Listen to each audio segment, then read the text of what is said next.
Saudara-saudara jemaat Tuhan yang diberkati oleh Tuhan, hari ini kita bersyukur kepada Tuhan karena kesempatan yang Tuhan anugerahkan kepada kita sekalian untuk menikmati berkat-Nya. Hari ini adalah hari di mana kita beribadah kepada Tuhan. Walaupun kita melaksanakannya di rumah kita masing-masing.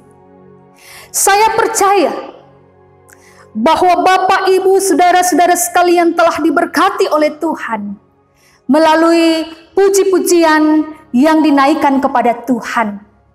Setiap kata-katanya telah memberi kekuatan, memberi sukacita dan semangat bagi kita sekalian. Hari ini kita akan bersama-sama menikmati lawatan dan berkat Allah melalui bagian firman Tuhan yang akan disampaikan kepada kita sekalian. Untuk itu saya mengajak saudara-saudara sekalian untuk kita bersama-sama menyiapkan hati dan pikiran kita, sehingga bagian firman Tuhan yang kita dengarkan akan menjadi rema yang menuntun langkah-langkah kehidupan kita. Saudara sekalian, mari saya ajak kita sekalian untuk menaikkan doa kita kepada Tuhan, meminta agar Tuhan melawat kita. Kita berdoa. Bapa yang ada dalam kerajaan surga, kami datang kepadamu pada saat ini, memohon secara khusus untuk lawatan Tuhan atas hidup kami. Kiranya Engkau melawat setiap kami ketika kami mendengarkan bagian firman-Mu pada saat ini. Kiranya Roh Kudus-Mu akan menerangi hati dan pikiran kami, memampukan kami untuk mengerti dan memahami isi hati-Mu pada kesempatan ini. Urapilah hamba-Mu dengan kuat kuasa-Mu. Kiranya hamba-Mu yang telah mempersiapkan diri untuk menyampaikan firman ini ditutup bungkus dengan kuat kuasa darah Tuhan, sehingga wibawa dan kuasa Allah yang nampak melalui kehidupan hamba-Mu. Ini doa kami Tuhan, di dalam nama Tuhan Yesus Kristus kami sudah berdoa. Amin.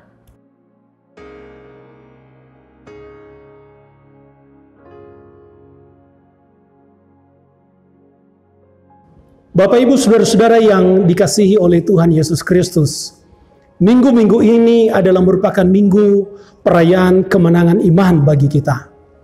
Karena dalam minggu ini kita masih merayakan kebangkitan Tuhan kita Yesus Kristus. Kebangkitan Tuhan Yesus Kristus dari kematian membuktikan bahwa Dia adalah Tuhan yang hidup. Di dalam Kisah Para Rasul 1 ayat 3 dicatat di sana bahwa setelah peristiwa kebangkitan Tuhan Yesus Kristus, maka masih ada 40 hari waktu di mana Tuhan Yesus tinggal di dunia, dan waktu itu digunakan untuk menampakkan diri kepada para muridnya.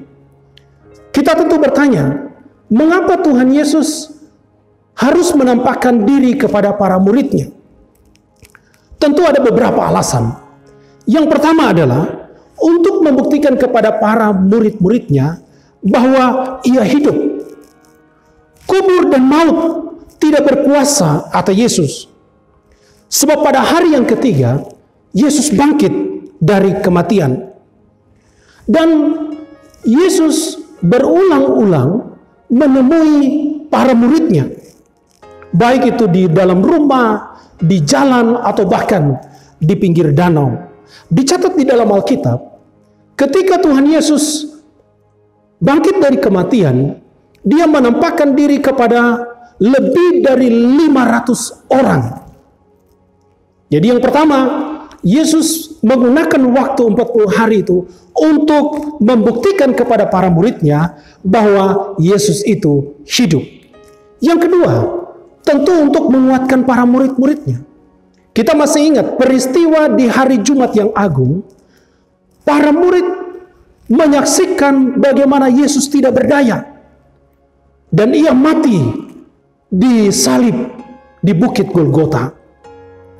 Para murid mengetahui bahwa Yesus yang sangat mereka agung-agungkan, sangat mereka bangga-banggakan, itu menjadi tidak berdaya di hadapan prajurit-prajurit Roma. Itu sebab kemudian para muridnya mengalami kekecewaan yang berat. Petrus menyangkal Yesus. Murid-murid yang lain merasa kecewa karena apa yang mereka harapkan, yaitu bahwa Yesus akan memulihkan kerajaan Israel, ternyata tidak terjadi pada waktu itu. Jadi Yesus menampakkan diri kepada para muridnya adalah untuk menguatkan kembali iman dari para murid-muridnya.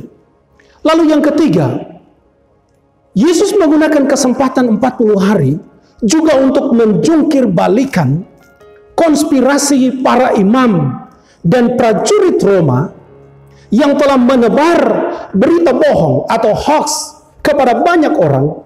Mereka mengatakan bahwa pada waktu malam murid-murid Tuhan Yesus datang mencuri jenazah Yesus. Tetapi dengan penampakan Yesus selama 40 hari itu, maka konspirasi itu dijungkir balikan oleh Tuhan Yesus Kristus. Lalu yang terakhir, saudara-saudara, yang keempat, mengapa dia menggunakan waktu 40 hari menampakkan diri kepada para muridnya? Adalah untuk membuktikan sisi keilahian dari Tuhan Yesus, bahwa dia adalah Tuhan. Untuk memahami hal ini, saudara-saudara, mari kita membaca bagian firman Tuhan di dalam Yohanes 20 ayat 24 sampai ayat yang ke-29. Yohanes 20 ayat 24 sampai ayat yang ke-29, tetapi saya membaca ayat 26 sampai 29 untuk Bapak Ibu saudara-saudara sekalian. Firman Tuhan berkata demikian. 8 hari kemudian murid-murid Yesus berada kembali dalam rumah itu, dan Thomas bersama-sama dengan mereka. Sementara pintu-pintu terkunci, Yesus datang dan ia berdiri di tengah-tengah mereka dan berkata, "Damai sejahtera bagi kamu." Kemudian ia berkata kepada Thomas, "Taruhlah jarimu di sini dan lihatlah tanganku. Ulurkanlah tanganmu dan cucukkan ke dalam lambungku, dan jangan engkau tidak percaya lagi, melainkan percayalah." Thomas menjawab dia, "Ya Tuhanku dan Allahku." Kata Yesus kepadanya, "Karena engkau telah melihat aku, maka engkau percaya. Berbahagialah mereka yang tidak melihat namun percaya." Tokoh utama di dalam pembacaan ini selain Tuhan Yesus adalah Thomas. Kalau kita memperhatikan di dalam Injil dan kita membandingkan antara Matius, Markus, Lukas, dan Yohanes, maka kita menemukan bahwa hanya Injil Yohanes yang memberikan tempat yang lebih untuk Thomas, atau hanya Injil Yohanes yang mencatat banyak hal tentang keberadaan Thomas. Dan dari catatan-catatan di dalam Injil Yohanes, maka kita jadi mengerti karakter diri dari seorang Thomas. Apa itu? Paling tidak ada 3 hal yang saya temukan dari Injil Yohanes. Yang pertama, Thomas itu adalah seorang yang realistis. Suatu saat ketika Yesus mengetahui bahwa Lazarus sudah mati, maka Yesus mengajak para muridnya untuk pergi ke Betania untuk melihat Lazarus. Thomas pada waktu itu dengan spontan berkata, "Mari kita pergi juga untuk mati bersama-sama dengan dia." Dicatat di dalam Yohanes 11 ayat 16. Mengapa Thomas mengatakan demikian? Karena kalau kita perhatikan pada pasal sebelumnya, dicatat bahwa banyak orang hendak merajam Yesus atau melempari Yesus dengan batu. Jadi ketika Yesus mengajak para muridnya untuk pergi melihat Lazarus, maka Thomas kemudian mengatakan, "Mari kita pergi bersama-sama untuk mati bersama-sama dengan dia." Jadi dia mengingat peristiwa sebelumnya dan dia realistis dengan keadaan itu. Pergi berarti mati bersama dengan dia. Yang kedua, kita menemukan juga Thomas seorang yang kritis. Di dalam Yohanes 14, Tuhan Yesus menjelaskan tentang rumah Bapa, tempat yang disediakan oleh Tuhan Yesus bagi para pengikutnya. Pada waktu itu, Thomas bertanya kepada Tuhan Yesus, "Kami tidak tahu kemana engkau pergi. Jadi bagaimana kami tahu jalan ke situ?" Yohanes 14 ayat yang kelima. Dalam hal ini kita menemukan bahwa bagi Thomas, tempat yang dijanjikan oleh Tuhan Yesus itu tidak jelas bagi dia. Sehingga dia bertanya, bagaimana kami tahu jalan ke situ? Ini merupakan sikap dari seorang yang memiliki pemikiran yang kritis. Yang ketiga, ini yang paling sering kita ketahui tentang Thomas, yaitu Thomas adalah seorang peragu. Di dalam pembacaan kita tadi, kita menemukan di sana bagaimana karakter Thomas sebagai seorang peragu. Waktu teman-temannya menceritakan kepada Thomas, "Kami bertemu dengan Yesus, kami berjumpa dengan Yesus, kami sudah melihat Yesus." Apa respon Thomas? Thomas berkata, "Sebelum aku melihat bekas paku pada tangannya, dan sebelum aku mencucukkan jariku ke dalam bekas paku itu, dan mencucukkan tanganku ke dalam lambungnya, sekali-kali aku tidak dapat percaya." Ini adalah pernyataan dari Thomas, menunjukkan keraguan-raguannya terhadap berita kesaksian yang disampaikan oleh para murid yang telah bertemu dengan Yesus sebelum itu. Lalu saudara-saudara perhatikan bagaimana respon Yesus terhadap Thomas. Dari pembacaan kita tadi, maka kita menemukan fakta di sana bahwa di dalam pembacaan kita dalam perikop tadi, peristiwa penampakan Yesus kepada para muridnya termasuk kepada Thomas menunjukkan sisi keilahian Yesus, sisi ketuhanan Yesus. Karena apa? Karena ia maha tahu atau omniscience, karena ia maha hadir atau omnipresent, dan karena ia maha kuasa atau omnipotent. Mari kita lihat kebenaran ini, saudara-saudara. Yang pertama, Yesus adalah Tuhan karena dia maha tahu adanya. Saudara-saudara, bukankah ketika percakapan Thomas dengan murid yang lain, Yesus tidak ada di situ? Dan itu berarti Yesus tidak mendengar ucapan dari Thomas kepada para murid-murid yang lain tentang keraguan-raguannya, ketidakpercayaannya tentang berita kebangkitan Tuhan Yesus, bahwa Yesus itu hidup. Namun, Yesus mengetahui pikiran Thomas, mengetahui pergumulan dari Thomas. Sehingga 8 hari kemudian Yesus datang untuk menampakkan diri kepada para muridnya, dan di situ juga Thomas berada. Lalu Yesus segera menyapa Thomas dengan berkata, "Taruhlah jarimu di sini dan lihatlah tanganku. Ulurkanlah tanganmu dan cucukkan ke dalam lambungku."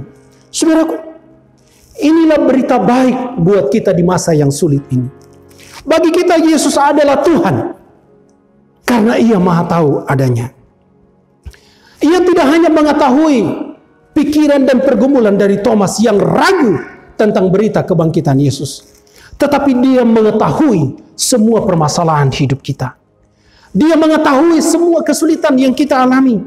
Dia tahu penderitaan kita, dan dia juga tahu kesedihan dan bahkan tetesan air mata kita. Dia tahu ketakutan yang sedang kita rasakan. Yesus tahu semua pergumulan orang-orang yang percaya kepadanya. Dan tidak hanya itu, saudara-saudara, kita juga meyakini bahwa di dalam kemahatauannya, Tuhan Yesus sedang membimbing orang-orang pilihannya di laboratorium, di beberapa tempat, untuk menemukan obat yang tepat dan vaksin yang tepat untuk mengatasi penyakit yang diakibatkan oleh virus corona ini. Puji nama Tuhan. Jadi yang pertama, Yesus adalah Tuhan karena dia maha tahu adanya. Yang kedua, Yesus adalah Tuhan karena dia maha hadir dan maha kuasa adanya. Di dalam ayat 26b dicatat di sana, sementara pintu terkunci, Yesus datang dan ia berdiri di tengah-tengah mereka. Saudaraku, dalam bagian ini kita jadi mengerti bahwa walaupun para muridnya berada di ruangan yang terkunci, tetapi Yesus tidak bisa dibatasi oleh keadaan itu. Yesus tidak bisa dibatasi oleh ruang dan waktu. Karena apa? Karena Dia Tuhan yang maha hadir adanya. Ketika Dia hadir di tengah-tengah para muridnya, di tempat yang terkunci itu, Yesus tidak perlu menggedor-gedor pintu, lalu membuka pintu, lalu Dia masuk. Tidak. Tetapi Dia langsung berada di tengah-tengah pada para muridnya, di tempat yang terkunci itu. Itulah bukti bahwa Yesus adalah Tuhan. Karena apa? Karena Dia maha hadir. Dia tidak bisa dibatasi oleh ruang dan waktu. Saudara-saudara, karena virus corona ini kita mengetahui beberapa wilayah, beberapa negara melakukan kebijakan lockdown, yaitu mengunci wilayah mereka, negara mereka, dan tidak mengizinkan orang-orang berpergian dari wilayah mereka dan orang-orang dari luar datang ke wilayah mereka. Kita juga mengetahui bahwa rumah-rumah sakit di mana ada pasien corona sedang dirawat, atau tempat-tempat di mana pasien-pasien virus corona sedang dirawat, itu tidak diperbolehkan orang-orang dari luar untuk datang ke tempat itu. Tempat itu diisolasi sedemikian rupa, tertutup. Hanya petugas yang boleh datang. Tetapi berita baiknya adalah, walaupun wilayah, walaupun negara di lockdown, walaupun pintu-pintu rumah sakit itu terkunci untuk orang-orang dari luar, tetapi Yesus bisa hadir di negara kita dan di negara-negara yang lain. Yesus bisa hadir di dalam ruang-ruang perawatan dan di dalam kemahakuasaannya. Yesus juga datang, Yesus hadir untuk memberikan kekuatan, untuk memberikan penghiburan kepada mereka yang sedang tergeletak tidak berdaya. Yesus juga hadir dan menyatakan kuasanya untuk para petugas medis supaya mereka bisa bekerja dengan tenang, bekerja dengan baik. Yesus hadir dan menyatakan kuasanya kepada para pemimpin dunia supaya mereka bisa mengambil kebijakan yang tepat untuk bersama-sama mengatasi persoalan yang sedang dialami oleh dunia akibat dari penyebaran virus corona ini.